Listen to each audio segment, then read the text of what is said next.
You're very welcome to the Woman to Woman show here on Confident Women Ireland's YouTube channel with me, Roisin Ni Chleirigh. Through my many, many years of interviewing women on local radio and here on Confident Women Ireland, I've always discussed and talked about women's health and women's issues. And I'm shocked to say I only heard about the mesh survivors and exactly what the mesh was. And the transvaginal mesh was a couple of weeks ago. And here to talk to me about the mesh is the Mesh Survivors Group. And joining me is Terri Martin and Margaret Byrne. Margaret, and Terri, you're very welcome to Confident Women Ireland's YouTube channel. Thank you. Thank you very much, Roisin. Thank you for having us. Ladies, I'm ashamed to say in all my years of interviewing women that I never heard about the Mesh Survivors Group. And you have been, the Mesh Survivors has been going on for many years. How long has the group been formed? Well, I first went public in 2017 when a friend told me, she knew I'd had this mesh operation in the year 2000, and I had a series of complications and surgeries, and she told me that there was a protest outside the Dáil, but it turned out it was actually Westminster. And when I investigated and looked, I realised there was no support groups, no mention of mesh here in Ireland, except for one little article by Michelle Hennessy in the Journal. So I was so outraged, I contacted her and we arranged to meet. And she asked would I do a video, and I did. And that's when it went public and went viral, that video. And then Melanie Power founded the Mesh Survivors Ireland just shortly after that. And that's when it all started and the group was up and running. And from there on, we've had our protests in January after that. That was the first one, the Dáil. And I spoke at the House of the Oireachtas that time, way back then. And we've been doing it ever since, really. Wow. And before we get into about the survivors group of what you do and your why, can you please tell the audience what is a transvaginal mesh? It's a piece of plastic. It can be called a tape, a sling. It can be called many names, but it's polypropylene plastic, and it's a strip, a strip that looks like the old Petersham ribbon. It has a jagged kind of an edge on it. So it's used, and sometimes it has arms on it when it's being used in surgery to go into your body, and it's hooked on you either right or left. And it's used to lift prolapse, bladders and wombs and whatever. So in my case, it was used to help me with stress urinary incontinence that I had developed since natural childbirth. It comes on from that. So when I was walking, I would wee and stuff like that. So I decided to take control and do something about it. And while I was going through all the tests, he never mentioned mesh. It was only until a few days before the surgery, he rang me up and said, would I try something new that had come in? And of course, I was all for it because I trusted and believed in modern medicine. And you're talking about the year 2000, 1999, 2000. And of course, I was all for it. And yeah, it was going to have me up and running. Instead of a 6 weeks recovery, I'd be back in work within a week. Of course, that didn't work because it eroded within a few days, almost immediately into my vagina, which led to bleeding, infections, and unable to have intimate relations with my husband. And then I had several operations over the next few years he tried to trim it, bury it, and cut it. Nothing worked. And in the end, I demanded that would be taken out. I, of course, in my innocence, didn't realize what's involved with that. And I see people having to go to America and England for major surgery. I just assumed that would be no problem to him. Anyway, it was a big operation and I was in hospital for 2 weeks because he perforated my bladder at the same time. But he said he got most of it to me, but not all. But yeah, the note, it does say that he got all. So I don't know where I am, and I would like to have a scan just to see what's left inside me. I do have, at this stage now, I'm doubly incontinent with vagina and bowel. And I went to see a woman's health surgeon in St. Michael's Urinary there last year, and she did tests with my bowel, and I literally zero strength. She said she never came across anybody so bad. And I asked her why did she think, and she said that it was definitely the mesh surgery that caused it. So, but that's what I have to live with now. So she gave me an option to change my diet to a low fiber diet, and that would maybe bind me more, that I wouldn't want to have the urgency to go to the toilet as much, and that's the best that they could do. You know, so that's my situation from start to finish today, up to date. So when you say that it eroded, when you got the mesh back in, I can't remember the word that you used, that it eroded into your vagina. vagina. Basically, yeah, it How cut did it do in. that? You could feel it. You could actually feel the jagged edge. You know, it's if you put your finger in and you could feel it. Yeah, basically that's it. So that was horrific to start with. But you learn to live, and you get on, and you process these things, and you try to correct them, you know, through your surgeon. And all the things that he tried to do just didn't work. So the way it happened to me. I want to talk about a little bit later on why it can't be taken out in Ireland. But so my next question, I'm completely shocked at the fact that it eroded into your vagina, and you could, and the edge, the sharp edge was in the vagina. And as you said, it really affected your relationship with your husband when you were having intimate relations. So I'm presuming that it's dangerous for your husband. Man as well. Oh yeah, yeah. I mean, it does cut the man, and I've seen lots of reports online from women whose husbands just left them, you know, because their marriages broke down over it. And lucky enough, my husband was a very patient man and a saint. He says a saint. But yeah, you know, other men are not so patient, and poor women's lives are ruined. Their marriages are ruined. Their whole relationships. It's so sad, you know. So my next question is there a difference between using the mesh for urinary incontinence or pelvic for prolapse? Terri could answer that one better. Yes, well, it's the same mesh, but it's just put in at different angles. It's like our mesh is for stress urinary incontinence. You have a TVT, which is a transvaginal tape, and you have a TOT, which is a transorbitary tape. Now, they're the same tape. It's just the way they're placed in for the support that's different. One goes basically straight across and up, and the other one goes through the pelvic bone. Like as Margaret was saying there, with a protruding through her vagina wall, I was in the same predicament. That comes from a body response. You see, it's a foreign body reaction that's gone into your body. So you can imagine if you have a splinter in your thumb, and you can't get it out, you can see the way a sore will form around it and everything to try to push it out. So our insides is permanently in that mode, which in turn affects the liver because that's trying to fight off. Then you become fatty liver. That's grand. The fatty liver then coincides with the thyroid, affects the thyroid. So initially it affects every organ of the body by not being dealt with, the source not being dealt with. Now, if you present in hospital today or at the doctor today with a pain here, or you have abdominal pain, or the mesh is protruding through, or you have a urinary tract infection, or carry on 101 things that can happen from this, you will be treated for what you present with on the day. That's fine. You're on antibiotics or whatever you're on. It's not actually fixing the source, which is the mesh that's digging into wherever it's digging into, because over time it hardens. It goes in, it's an actual soft tape going in, but it hardens once it's inside. Scar tissue builds up. That's sharp as well, especially then if you're getting cut inside, there's more scar tissue. So the scar tissue on scar tissue, and it's all digging in and affecting the whole endocrine system in your body. I'm speechless.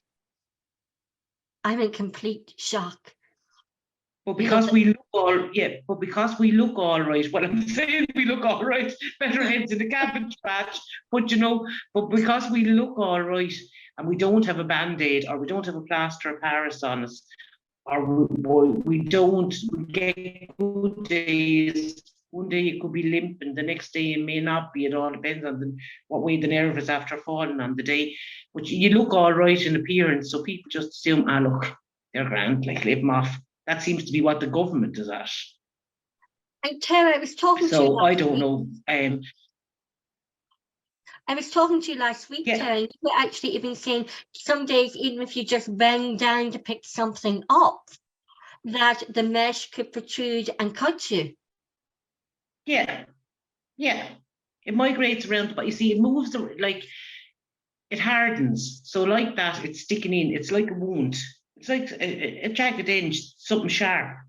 If you stick that in your hand, you're going to bleed. Yeah. Do you know? It's like, so this is constantly effect. Obviously, there's constant inflammation. So there's basic tiny bit to move around in that area. Then it's highly sensitive. It grows a baby, especially in women. Right? It grows a baby. So it has nerve endings going to it. It has nerves. It has vascular systems. It has muscle. It has everything going on in the one area, blood, major organs going on, and all these are being jeopardized by this tape. And as well, because it's in the pelvis and the way, so you're walking, you're sitting, you're bending, everything, the pelvis is moving. So I'm one of the lucky ones. I had full removal. I had to go to England. I had to get a loan of 20 grand to go to England to get it removed.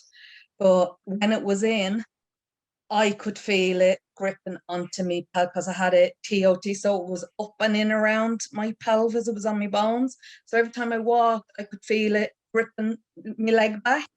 Every time I bent, I could feel it shooting. If I sat too long, it was sore. It was like just before I got done, I like literally couldn't even go. Like if I went up to the shops, to drive up to the shops, I'd go in and get a pint of milk, and lifting the milk was killing me. I'd get back into the car and I'd be crying in the car and I'd be in so much pain. So sorry, it's bringing back memories. Oh, I'm so sorry. I'm in tears just listening to you ladies, and I don't even have it. And I'm one of the, because of the likes of Terri and Margaret and stuff, I'm one of the lucky ladies that didn't get partial removal. I have full removal now, and I'm doing absolutely fantastic. I have now got, like, I've mixed incontinence, I'm not being told. So I have every single incontinence now. So now I have to get another operation, or, well, I'm going for a bulking agent to try and stop me weighing myself now. Where before it was only a little bit of sneezing and coughing when I weighed, where now I'm completely destroying myself. So I have to wear constantly, like yourselves, I have to wear pads all the time. You know, where I wasn't like that before. But yeah, this is, as Margaret said, you just get up and you get on with it, you know, and you know, as I said, I'm one of the lucky ones, thanks to the lovely ladies that I met. So yeah. I want to come on to the removal in a little while, but I want to tell the audience, what are the signs and symptoms of a negative reaction and the problems and consequences of a mesh being within you? Will I go and then you can take over then, Terri and Margaret? So the consequence would be for a lot of women chronic infections, pain on site, and widespread pain as well. Like, so it goes down the legs, and a lot of women are limping, and some are in wheelchairs, like sitting, standing, moving. Jesus, never mind walking. Everything hurts. Everything when it's in absolutely hurts. And then it's also like, I don't know, like a lot of women have described it as well. For me, it was like a hot poker shoved up inside my urethra. So it was a burning sensation constantly. So I kept thinking, well, I did have infections, but a lot of the time it was the burning more so. An antibiotic would clear it up. And then there's long-term use of antibiotics, which is not good for you. Sepsis. I could go on. Yeah. So if one of you want to. Yeah. So there's well, death can happen because I mean, remember that girl in America? She kind of really inspired me, Sissy. She was only in her 40s, and she literally had antibiotics wired up to her constantly. Every weekend she was in hospital dying, and she did eventually die, only in her 40s, leaving 2 young children. And that is the thing, sepsis, infection inside of you as well, you know, can just lead to death, basically. So I'm on a permanent antibiotic, which I take every night because of the repeated urinary tract infections. And that was my big fear, is sepsis, you know, that. And I watched a program actually on BBC, and the presenter was talking about his mother died within an hour of having a UTI, and sepsis went through her.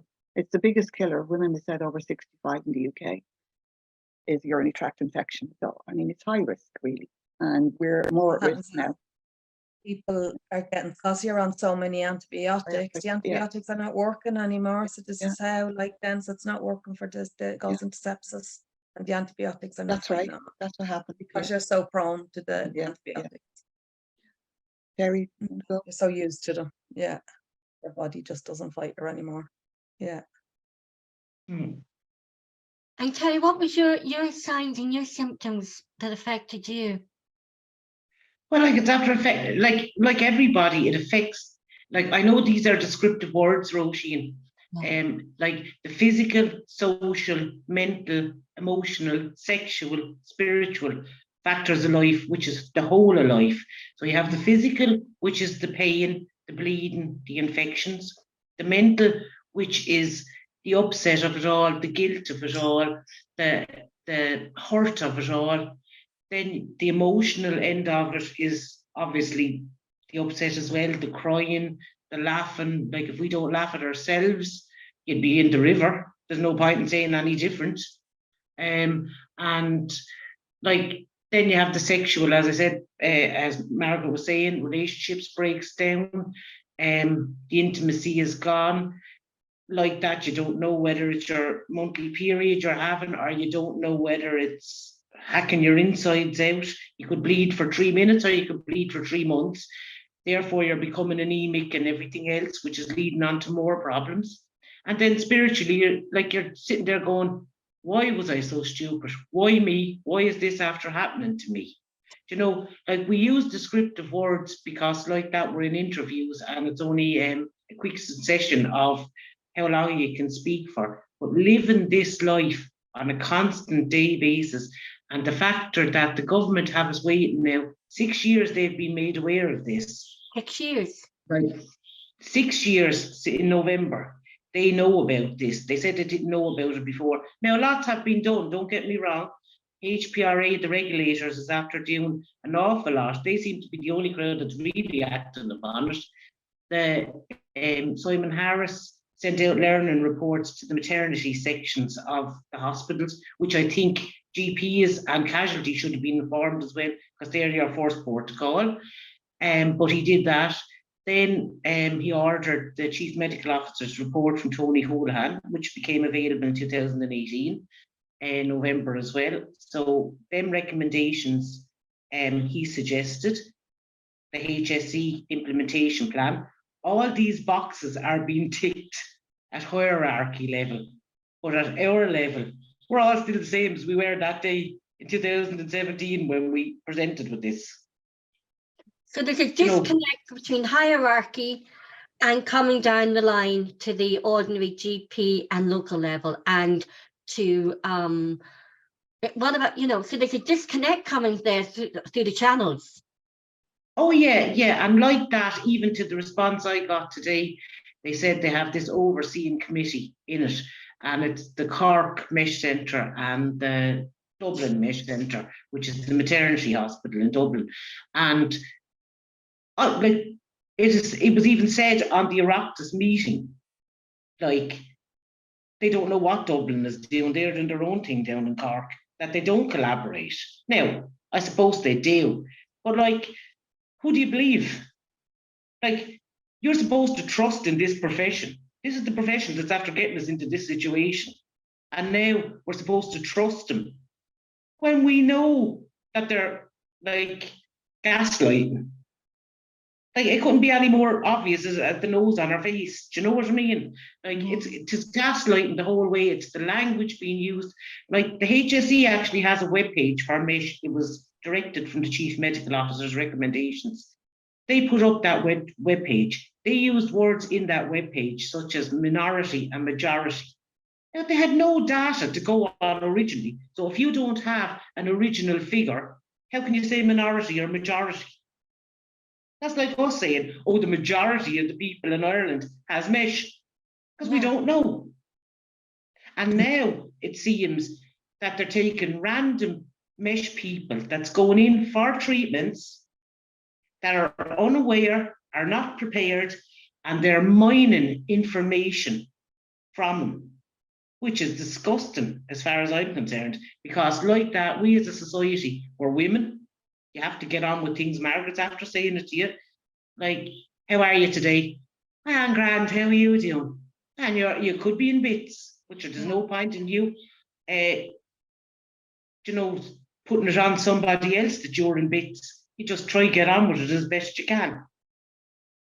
So I think it's disgusting. I think it's degrading. It's disrespectful, definitely. And they should be ashamed of their life. And many women who are presenting with issues or problems or symptoms with the mesh were told that it was psychological and it had not, and the pain had nothing to do with the mesh. Is anyone listening to women? They think they're the only one. That's the big thing I found. I thought it was only me, that no one else had a problem. And that's the situation still today. The women who have issues are being told, oh, well, no one else ever had a problem. You're the only one. So, which is kind of put you on the back foot then. But at least the group is there now to, just prove that there is other people suffering. But probably there are women who are not aware of us and think they're the only one, because I thought I was the only one for nearly 20 years, and lots of people are like that who've joined the group. They told us the same story. If I may ask, how many women do you know of or is in your group, in the mesh survivors group? How many women in your group? We're about 630 now. 600 and something now, yeah. Yeah. And that's just of women who know that's about it? That's just women that know about it. Yeah. I only knew about you recently. I think you were outside the Doyle and you were speaking outside the Doyle. I saw it on Twitter and I went, oh my gosh, I never heard of this. Yeah. We try and bring as much awareness as we can, but we need as much, because there's people out there that don't even know at all, that's suffering in silence and don't know, and nobody's telling them that that's what it is that's causing it, which is very, very sad to think, because it's a lonely journey as it is, but because we have the group and you can get in touch with each other, and it's great. The group is great, to when you're kind of saying to such and such, and then you can ask them, and I think the power of women as well is absolutely fantastic as well, that without the group I wouldn't be where I am now, I don't know where I And the group, how was the group formed? Melanie initially started up the group. Melanie Power, she's a solicitor from Limerick. She originally started up the group. It was just for clients of hers that had gone in with this complaint to her for negligence. And obviously they had nobody to speak with or nobody to talk to. The doctors was telling them, it's all in your head, go home, look, there's no one else after coming in with this. It's obviously not that. So she set up the group for, I think she had 4 or 5 at the time, clients. And she set up the group, and then it became Margaret that's on here today. Margaret was on Prime Time, and then a lot of people picked it up from Prime Time. Then there was an article in the journal.ie and Margaret, you did that as well, didn't you? Yeah, Margaret? I did that. That was the first thing. Was the article with Michelle Hennessy in the journal. Yeah, so then people became aware. So it grew, the group people were contacting Melanie, but they weren't using her service as such as a solicitor. So she said, look, it'd be just as handy to open the page to everybody, just so, because she knew, being a woman, and like that, everybody was telling her the same thing, we've nowhere to go. I thought I was the only one, and all the rest. That she said, oh, look, I have people, and we see, and we'll make it a private group, and you'll be able to talk to each other and something gets sorted. So it was the best thing ever. So that's how the group started up. But it's after growing from strength to strength. It's on 684 people. Yeah. Wow. And growing daily, is it now? Growing daily. Oh yeah. Every time we appear publicly, or somebody like yourself, somebody sees something in a news article or on the radio, or because obviously some people that's affected by mesh don't use the internet, they can't use it, they've no interest in using it. So they'd hear, we say, like on a radio or on a newspaper or something like that, and then they'd be, so although there's 600 odd on the actual group on Facebook, there's more in the background as well that don't use them things. That we have meetups around the country as well. And we have a committee. We're after establishing a committee now, and Amanda, that's on here with you today. Amanda did a fantastic, I think it's brilliant. She did a fantastic exhibition for her college in Dublin, and I think it's ideal because she's getting to the younger generations who would be gaslighted, because you trust the professionals. We're all brought to trust the professionals, brought up, and don't question them. They know what they're doing and everything. Well, I'm afraid doctors don't always know best, and it was Vicky Phelan who said that. Yeah, I interviewed Vicky Phelan many times, and she's a Mancoin woman like yourself, Terry. Yeah, her mum and dad live over the road, but she was living in Limerick. Yeah, but she's still Lord have mercy on her. Yeah. Lord have mercy, So, we're talking about getting the mesh in. But here in Ireland, you cannot, and this has even shocked me even more. I thought I was getting shocked through talking to Terry down in Waterford for a cup of coffee, and my mouth was just open the whole time. So I thought, oh my God. And then everything she told me, my mouth just dropped each time. But it was even more shocked. You can get it in, but you cannot get the mesh, the device, out of your body. And so tell us about that. There's no specialists available in Ireland to take out the mesh. And so tell me about this, because I'm shocked. It's put in as a permanent device. So so nobody's trying then to take it out. They'll tell you, some will tell you, that it can be taken out, but for me, my one was in too tight and it was eroded into my sphincter muscle, and it was in wrong. And anyhow, and I remember saying it to the girl, he says that he loosen it, and it was like, loosen it? How's he going to loosen it? Like, it's not like it's on like a twisty kind of thing that you can loosen it. That means that they want to snip it or cut it or partial removal, So I was adamant then. Like, I went to a few. I was sent from a few different hospitals, and in each one I kept saying I want full removal. And they just kept passing me on to somebody else, and nobody did full removal. So I ended up going to England. So so that's. So it was partial removal or nothing, and I was just adamant, no, one full removal. After listening to a lot of the ladies with partial removal, there was no way I was going for partial removal. And I just wanted what was in my body. I knew my body didn't want it there. I wanted it out. And it was just, I just was like, no, I'm getting it out. And I just, And I was like, a lot of women had gone to the specialist that I went to and everything. So, and I had to go to 2 doctors, because an orthopedic surgeon and a urologist to get it removed, because it was on my bones as well as in my bladder and my urethra. So but I'm glad I did go over and get it done, and it's worth being broke and paying the money back. But it's still, I shouldn't have having to trying to get, like, we're scrimping and scraping now to pay that money back. But I'd do it again in a heartbeat to get my You life had to back. go and get a loan, Amanda. Sorry for Yeah, I got a loan interrupting. off the credit union, yeah.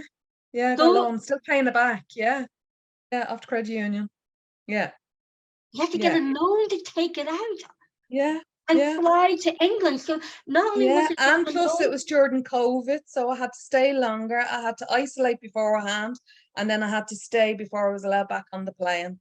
And then I had to just get my own GP when I got home to make sure that I was all right. And she was keeping in touch with the consultants in England. But yeah, so I'd nowhere to go when I got home either, which was very scary.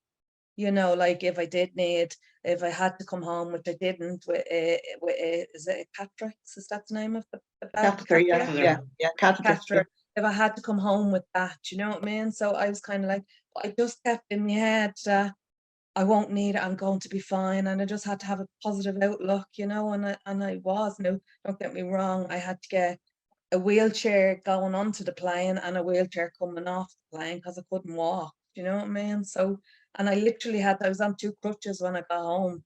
Like I had to build myself back up to walk again. I was that bad, like, you know what I mean? But thank God I'm back doing yoga and everything now. You Thank know, I'd rather wean myself than not be able to do anything. Do you know what I mean? I know I Yeah, laugh, yeah. but it's no laughing matter. I mean, it's like, I know, well, I laugh at myself all the time because I have to, but You have to, yeah, yeah. if you not, I'll laugh or cry. cry, Yeah, laugh or yeah. cry. And Mm. can you just explain to the audience what is a partial removal and a full removal? What's the difference? Because I know like the full removal is taking everything out, but what is involved in just a partial removal? I'll let one years talk because I got full removal, so I'll let yours. Terri, you go on. Well, like I signed consent for a full removal. It turns out it was a full vaginal removal. So that's a partial removal. It's the middle section, whereas the complete mesh removal is the whole lot. So the whole lot is, they vary in sizes, but it's normally between 18 centimeters and 22 centimeters on average of what's in. And so a partial removal can be anything from 2 centimeters up to maybe 10, 11 centimeters removed. It does shrink a bit once it's inside, but other than that, that's the difference. It's the partial removal is the middle section, the complete removal is the whole lot. Basically. So now my next question is, why can removals not be facilitated and performed here in Ireland? Well, firstly, I just have to say, which we never told you to begin with, Roisin, this is an actual blind surgery. What's Okay? a blind surgery? This is 2 trocheas. For all the world, they look like 2 pegs that you hold down a tent. Right? That's putting it bluntly. The mesh is attached, the tape is attached to that, and it's put in through your vagina and your groin.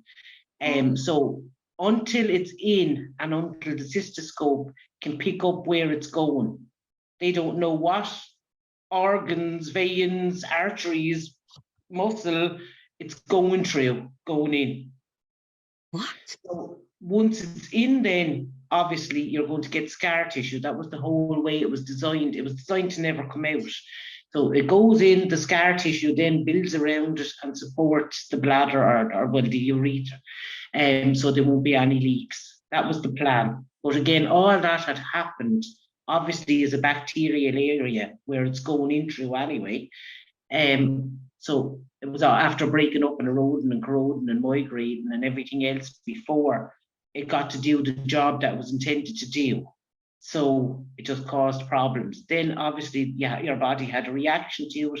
So that was trying to force it out as it would a splinter in your thumb. So needless, that's how we ended up the way we are. Yeah. And so hospitals, doctors or surgeons can put the device and implant it into you, but they cannot remove it from you. Why is that? Yeah, it wasn't designed to be removed because like that scar tissue, veins, muscle, everything, nerves grows around it, but it's supposed to integrate with your body. But the whole thing here is, they are a surgeon here that did go on public record on a newspaper and say that he had done 6 complete removals here, because on the HSE website, they say that this service is available here for those who need it, if it's recommended. But it's too much of a big job, sort of, to be going through it if you don't need it done. That's the way they sort of put it. But on the 6 that's been done, we've asked for success and complication rates on many the occasions of results of it, and if there was underlying issues of the patient going in to have it, without discussing, breaking GDPR, and it was just, now we know ourselves, we know what members we have ourselves, and we know ourselves people that it was attempted on and things like that.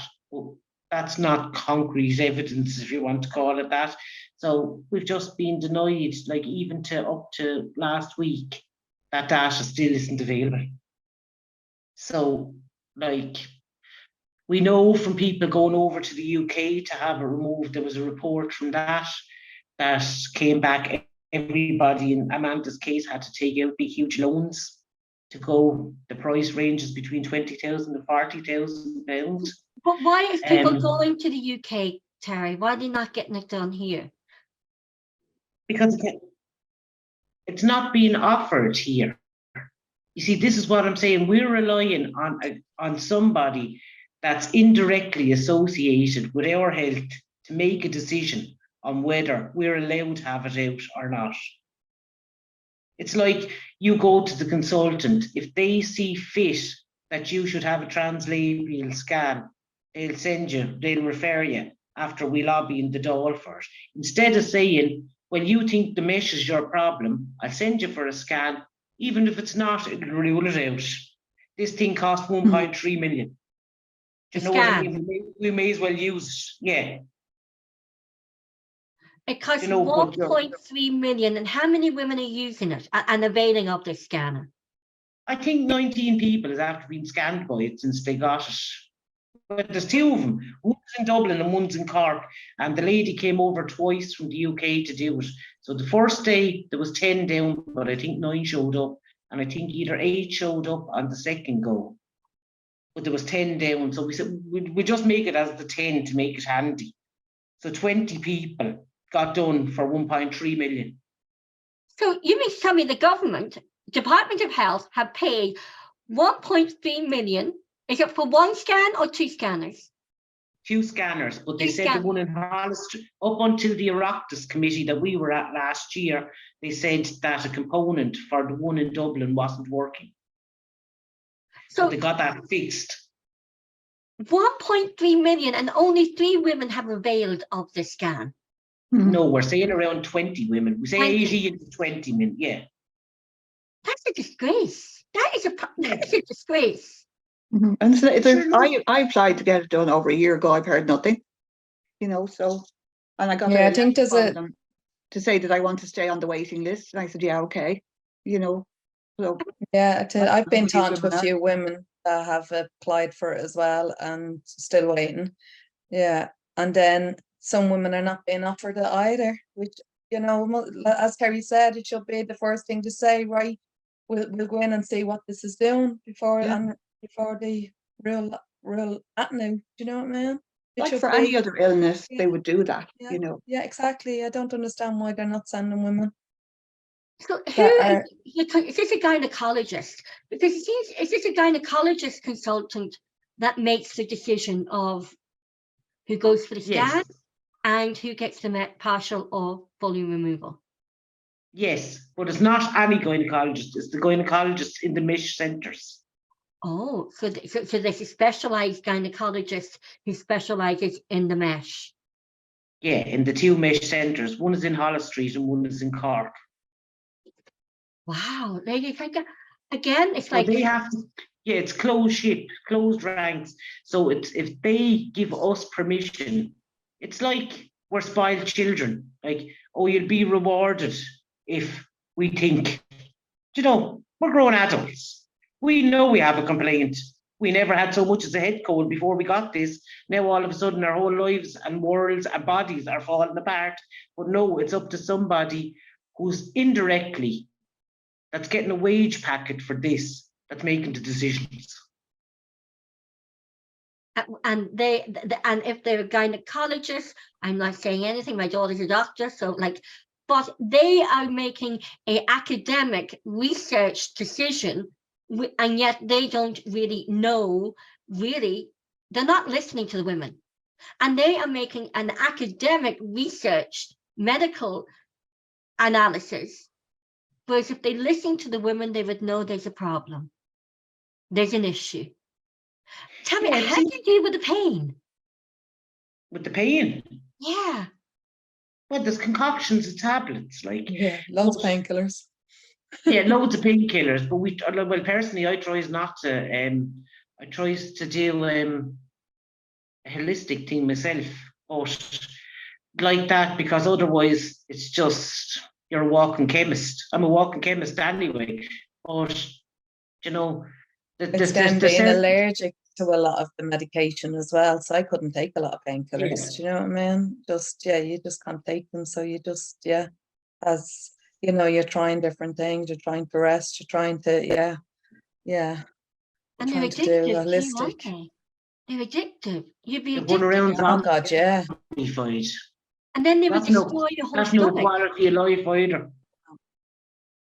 And like, if you were taking painkillers every day, your ability to function in everyday life would be affected. So women are affected mentally, as you said, Terri, mentally, emotionally, physically, psychologically, socially, economically, and especially too with your relationship with your family, with your partner, you know. I'm just absolutely flabbergasted. So you've been really, really sort of you've been really, really active. Really, you've been up at the door. You've been at the Oireachtas Committee, and you know there has been a suspension, hasn't there, of mesh devices being implanted in women, hasn't there? It's been Yes, paused. there has, but yeah, it's been paused. But Clean Murphy was at the Oireachtas Committee for the HSE, and she was saying, which they're threatening with years to reinstate it. Now, as I said, even on an interview during the week, we've no bother with reinstating it. If somebody's silly enough to get it, that's their own prerogative. Once they're fully aware of all the side effects, up until including death, and once it's not gaslighted to them, and it is graded now through regulations as grade 3, which is a highly dangerous device. So if it's explained to people, if people understands, but they should have a consent thing to sign. Now we sign consent things, but I want to explain to us, this is what I'm saying. It's all the language and the gaslighting of a trusted profession. I think they should bring back the first do no harm law, oath for them to take. This crack of having that as optional, that's wrong. That's just given an escape clause, you know. And I know that there's an obstetrician down in Cork that went on the record as well, saying they're finding it very hard to get obstetricians with all the negligence cases that's coming up. It was sort of said in the cervical smear scandal that it's very hard to get obstetricians with, you know. Now, granted, we all know everybody can make a mistake, but on grand levels like this, 600 odd people, which I know is a lot more than that. But we say in the cervical smear debacle as well, all them people, like, you make a mistake, you put your hand up and say there's a mistake being made. Terrible, sorry for that. We're going to fix it. It's never going to happen again. You learn from that mistake. A human error where somebody actually says, I'm really sorry, I made a mistake. I'm really, really sorry, you know, but not 600 and many more that are haven't come forward. So tell me, you said it wasn't explained. So is the medical profession and doctors not explaining but everything, the pros and the cons of having a mesh inserted into your body. They're not telling the patients everything. No, they are now, but they weren't. Yeah, no, they weren't. Yeah, Are yeah. they, but like just that- a question, Terry, are they showing a diagram of what they're doing now? I'm just wondering, you know what I mean, like exactly what they're doing. They didn't like when I, like, you know what I I mean? don't know. I actually hadn't got a clue what they were doing, to be honest. You know, I there don't should know be a whether they're showing diagram the of what they're diagram, doing. but I do know when since 2017, because it was offered to me early 2018 before the pause, to get a second mesh put in to support the first mesh that had gone horribly wrong, right? I do know that they explain it. They did explain it on that consent. Perforation, and they're not up to the point of death. That you're going to. They did say though that you can have constant UTIs and stuff like that, but I know that was explained. But it was the whole persona, that person. That was another row. But anyway, no, they did, and like that, it's graded 3 now. So that's sort of like there's no other. Okay, sorry to interrupt you. Can you explain the grades? What does grade 3 mean? You see, initially, we're going back a good while now, right? Right. But initially, this came into our country through a decentralized system from Europe. Our regulators, as such, didn't really leave it into this country. It just came in because we're part of the EU. Right. To be used. Okay. Now that came in on initially the design of it was from a previous one that had been taken off the market. But at the time, the regulations was so slack that if you reinvented something that was similar to something that was already there, it didn't need testing. It just came through. So it's the 210K system, if you want to look it up. It's the regulator. It's not like that anymore. So now there's a new, as I said, the regulators have really acted upon this, that now if you get a device going forward, any device, whether it be a stent for your heart, whether it be a mesh, because mesh is used in other parts of the body as well, whether it be a hip or a knee or whatever, a few bowls, a plate or whatever they're putting in, they are actually going to give you a card, expiry and all manufacturing dates and all that, which we didn't have the pleasure of. They withheld that from us as well, even on our own records, on which batch we were after getting. Like I worked in pharmaceuticals. I have a background in pharmaceuticals. Everything is logged. It has to be logged for safety purposes. Like you have batch cards and everything of that batch has to be recorded on an hourly or a half hour or whatever system they need done. Even when the clocks used to go forward, it used to be a nightmare, or the clocks go back for summertime or wintertime. It used to be a nightmare to keep the batch cards in order because they'd queries at the other side of the world if it was exported.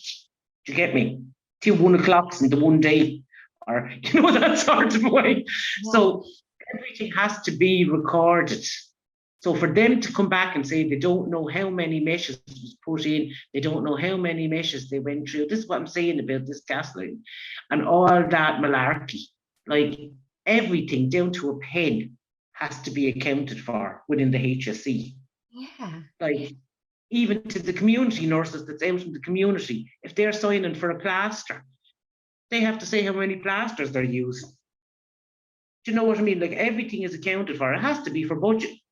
So like that, I can't understand why they think we're naive. We were naive. I know we were naive to get this procedure done in the first place. But why do they think we're so naive that we don't know the cover-up that they're trying? Because that's what it is. It's a cover-up and damage and imitation. Call a spade a spade. Yeah. Do you know? So, ladies, now my next question is, you have your survivors group. What is the aim and intention of the purpose of your group, and what is it that you want? I think to get mesh banned is the main first thing. and to get redress for the women who've been injured. That would be high on the list of priorities, I think. I mean, for instance, like my case, if you don't pursue your claim within 2 years of the injury, you are out of date. And obviously, I was nearly 20 years since I had I was injured first, so I wouldn't be in that position able to claim anything back, which is okay. It didn't stop me going forward and fighting for the women who are injured, because I felt it was something I had to do. But it would be, yeah, it would be good if you could get some kind of redress, you know. Yeah. And I'm sure I'm not the only one in this position. No. Yeah. So, and Terri, you carry on with the rest of the aims of the group. Well, in the Oireachtas committee, we initially put in for medical cards for all injured. We went in good faith. We didn't expect to be harmed. So now that we are harmed, it's a costly event going between your local group level hospitals and the mesh centres. It's all travelling. It's all, you know, you have to be fed en route. You need stuff going, everything else. So the medical cards are required. Patient transfer too is also required, because we have invasive. If it's so much as just going for physio or something to one of the mesh centres, take from me, I'm from Muncain, I'm going to Cork from here to have invasive poking and prodding, to get back on 3 lots of public transport and a taxi to get home. Travel for maybe 4 hours at that time, either way, go in for the treatment, get poked and prodded, and expect to come back. We have a lady that had surgery down in Cork, and she had to go on several occasions on trains and public transport that had actually led to a humiliating event for her that, God help her, the poor woman's mental health was so severely affected by it. It is not on, it's disgusting. Carry on behalf of the professionals.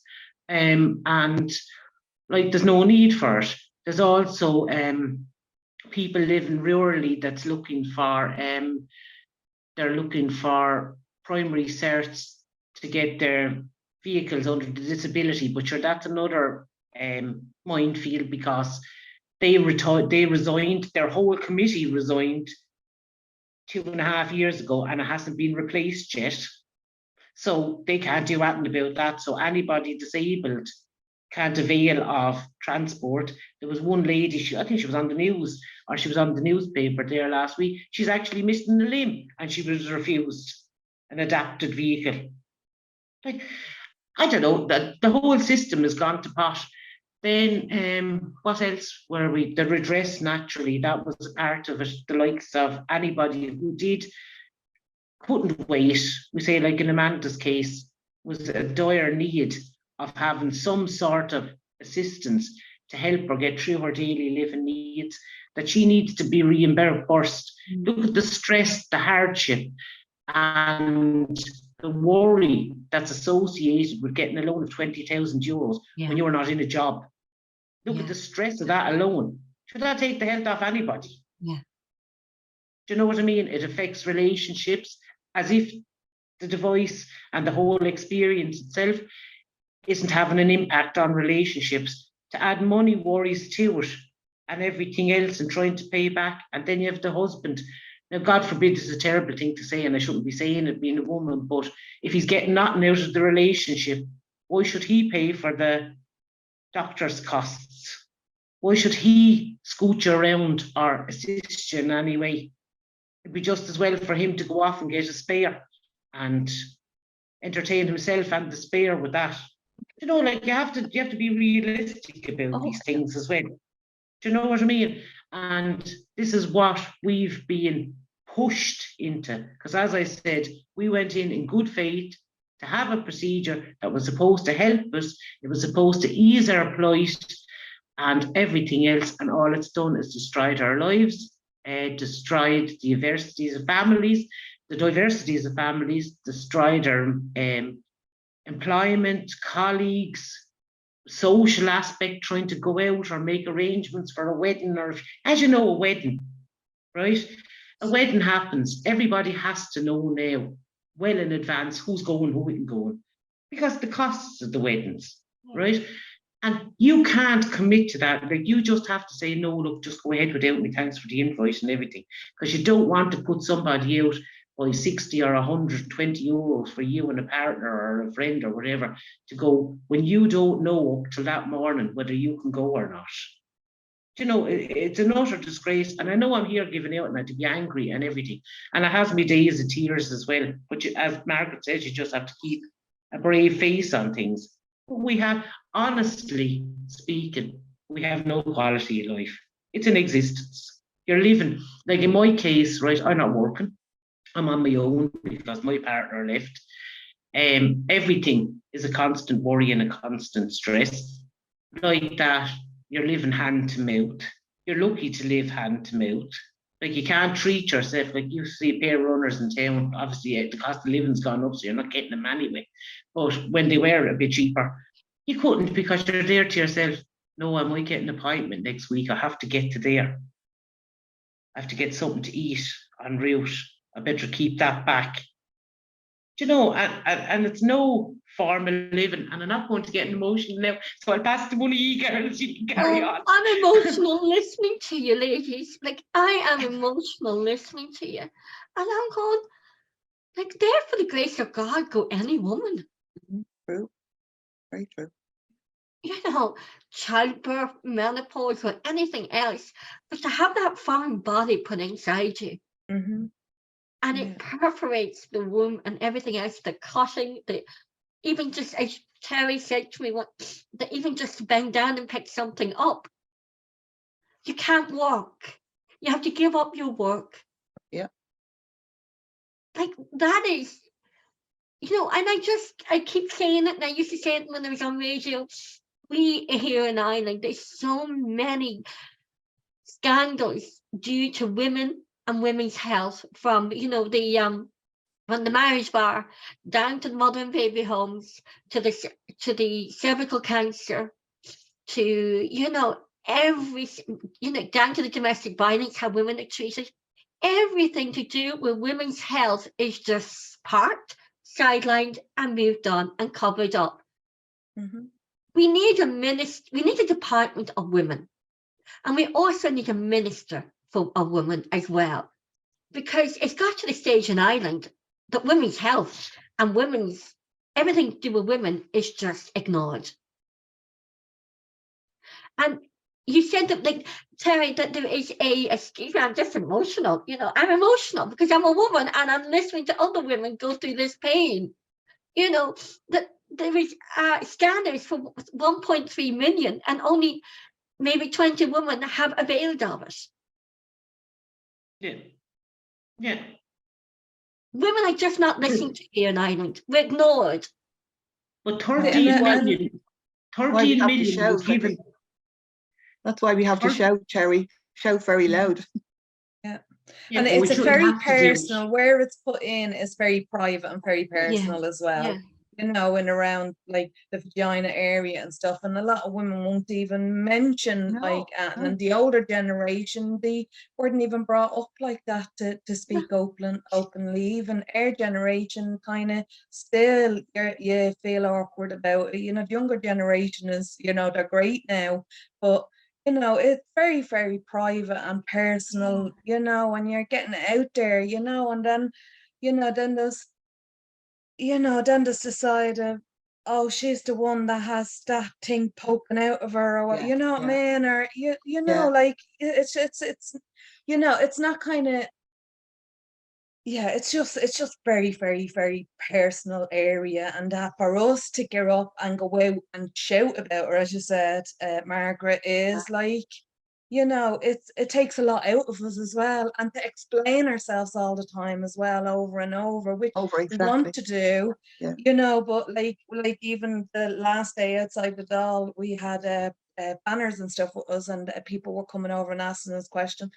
We were constantly like explaining what it is, and you know, which is fine, you know, but it needs to be out there, and people need to know women's health needs, you know. And as you said, there's so much more with women's health, you know, that we have to deal with, you know what I mean, from periods to menopause to birth to, you know, and then we have this on top of it is like, you know, none of us asked for this added thing on top, you know what I mean? That's, you know, you can't walk, you can't, yeah, it's just our whole lives have been turned upside down, and, you know, just, yeah, it's kind of, I don't, it's, you know, it's happening, you know, you're angry, but at the same time, you're like, you know, it's like a nightmare. It's like a nightmare that doesn't kind of end. And when you think it's after ending, something else comes up. You know, you have some other symptom, even after getting full mesh removal,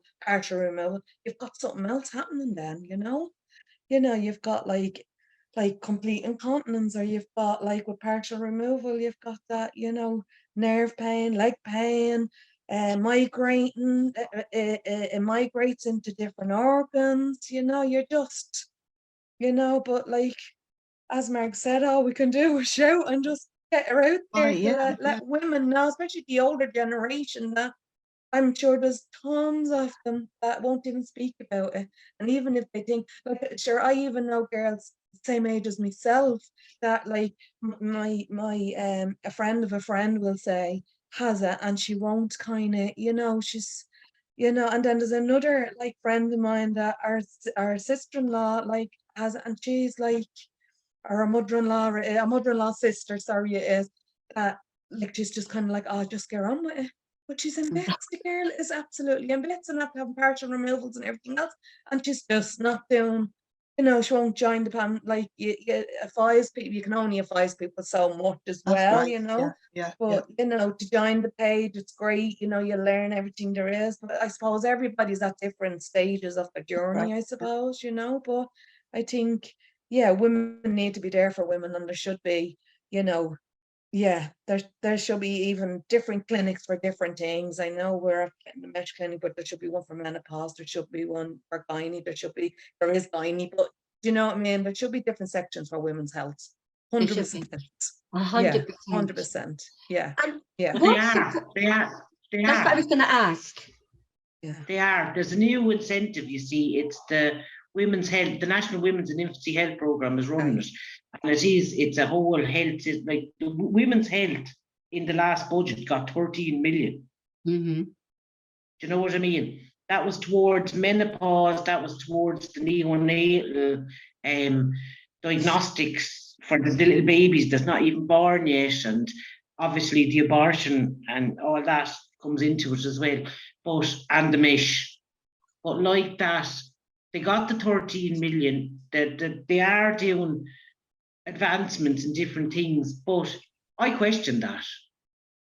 Now that I see the way the mesh is going and I'm living this nightmare, I question, because I know they use this language, this flowery language, to make everything sound, oh, this is the job, this is the way to go, this is everything. Like, if you look at the implementation plans and you look at all the reports and everything for us lot, oh, sure, Jesus, you'd think we were great. We were doing great and everything was going wonderful for us. And there was a whole happy medium going on there and everything else. It's a fucking, God forgive me, I know, sorry. It is a living nightmare. You're allowed to swear.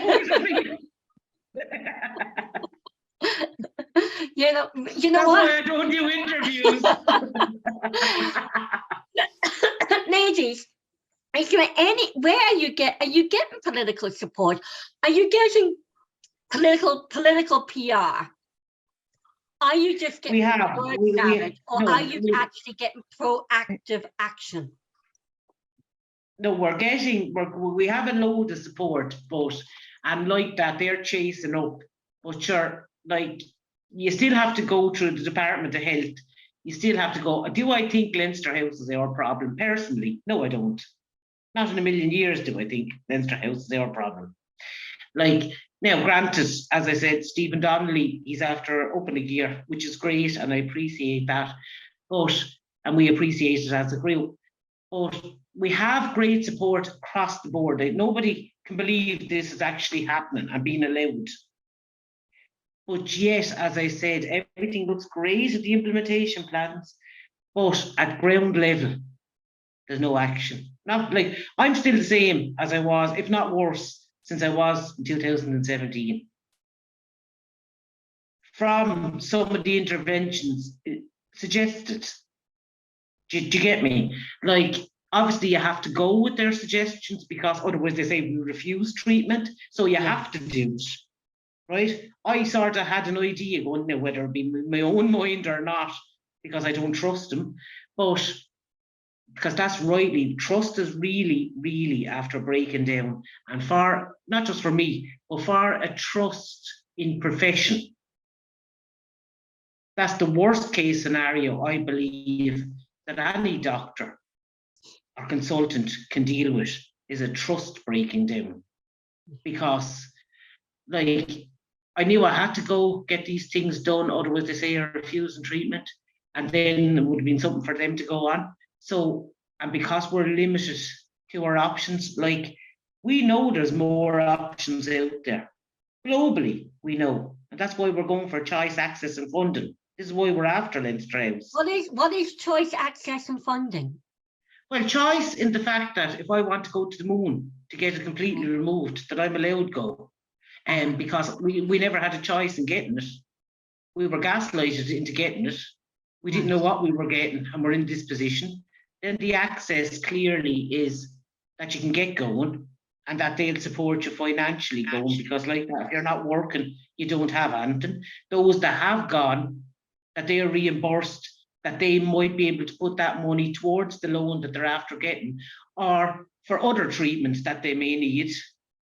That, like, but across the board, anybody affected that's in receipt or acknowledged as having mesh implanted, which should go across all the group hospitals. And I don't care if somebody is just employed to sit down and go through every file to find out who has it and who don't have it and who's dead because of it. Yeah.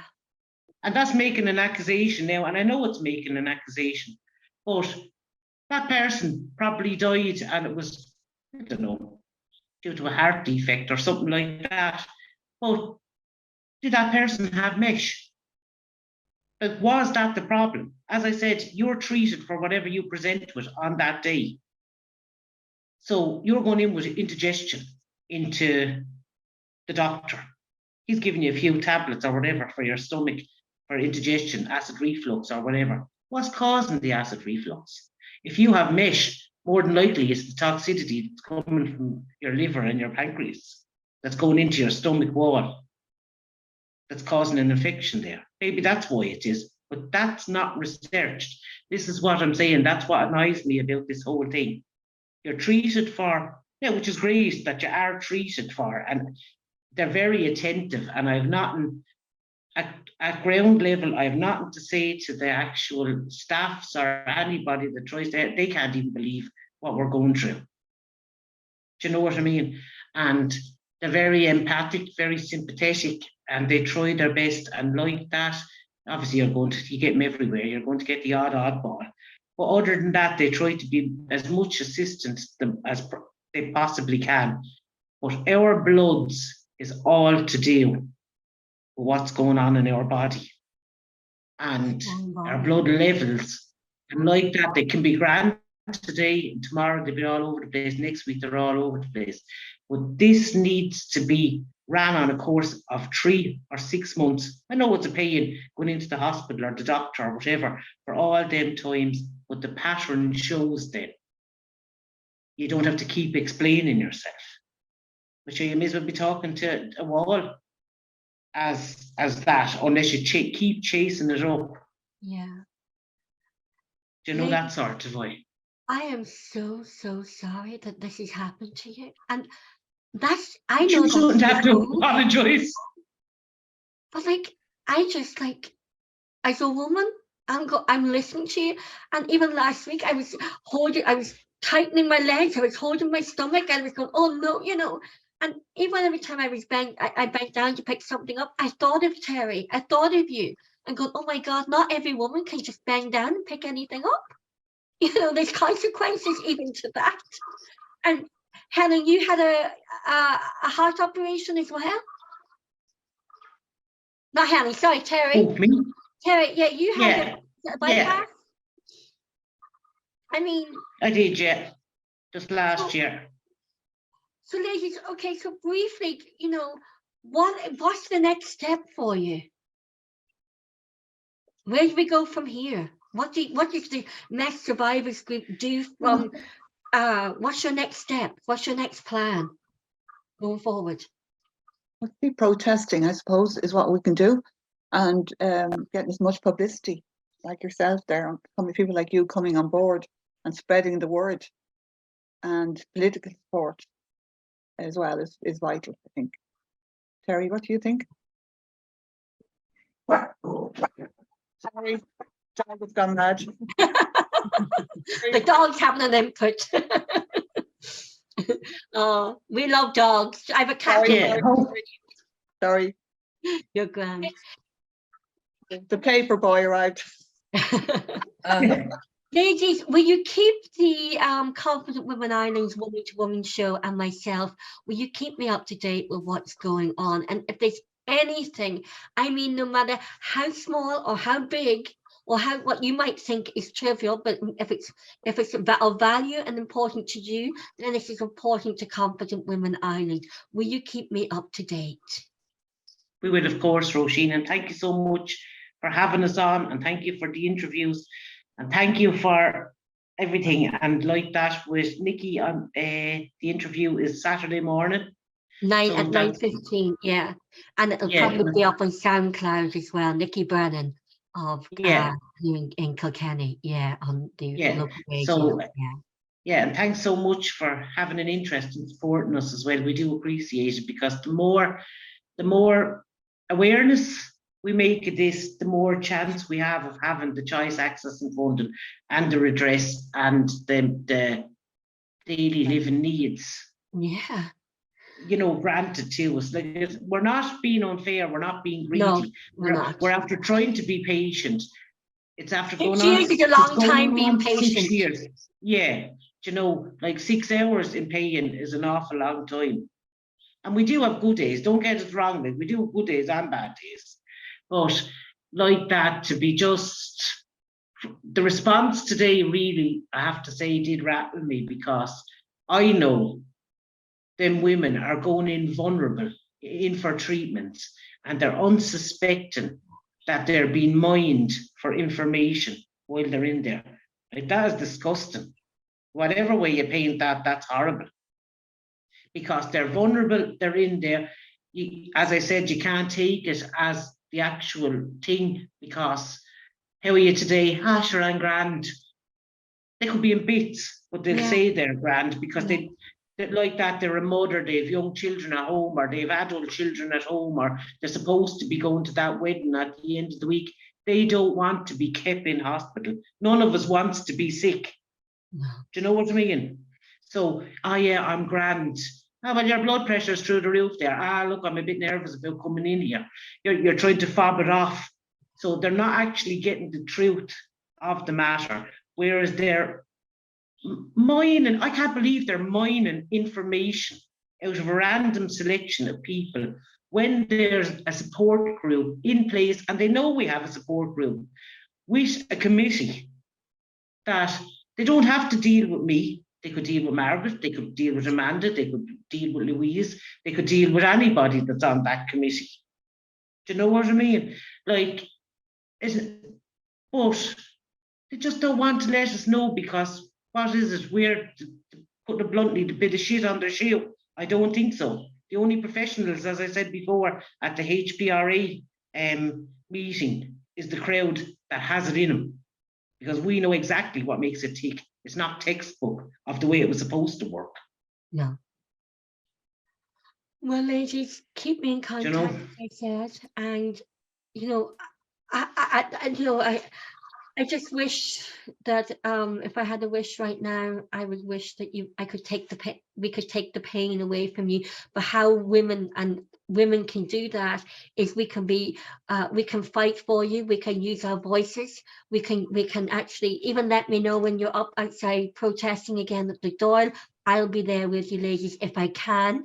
And I think it's about women now Forget the word salad, women supporting women. We need to go back to basics and women supporting women without the word salad. Yeah. Exactly. Just like hopefully, like I'm in my last year of fine art, to get the girls know already, but I'll be doing my exhibition again on the mesh again, so I will let you know as well. So About that want you before to you be, go, tell us. oh yeah, so I done last year for third year, I done the whole thing on mesh, an exhibition and stuff, in it was hung in a church and that, and then I put those banners, well, I put my art then into banners, so there is pictures up online and on the Mesh Survivors page of or I passed them on to you, of the banners I made for outside. So they were done with screen print and the mesh with pelvises on them.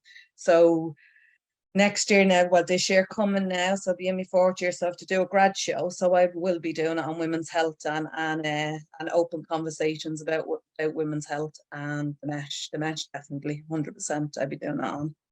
So I'm not 100% on what way it's going to turn out next 5 years. So we'll see what happens.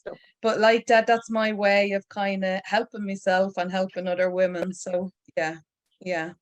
And is there any links to any exhibitions or anything on the media with your artwork? I just have my own Instagram page. So yeah. Could you send that to me and I'll put that on the links below the video? Yes. Yeah. And what I'll also do is I'll put all your social media links to the survivors group in the description box below as well. Grant. Right. Margaret, Terri and Amanda, thank you so much for taking the time today to come on and talk to me on the Woman to Woman show here on Competent Women Ireland, and taking the time out of your day and to explain to us and tell us the story and the facts. And I really do appreciate that. I really, really do. And I value that. I really value you taking the time out to tell us that. Thank you so much. Thank you. Thank you. Thank you, Roisin. Thanks for having us. You're more than welcome. My pleasure.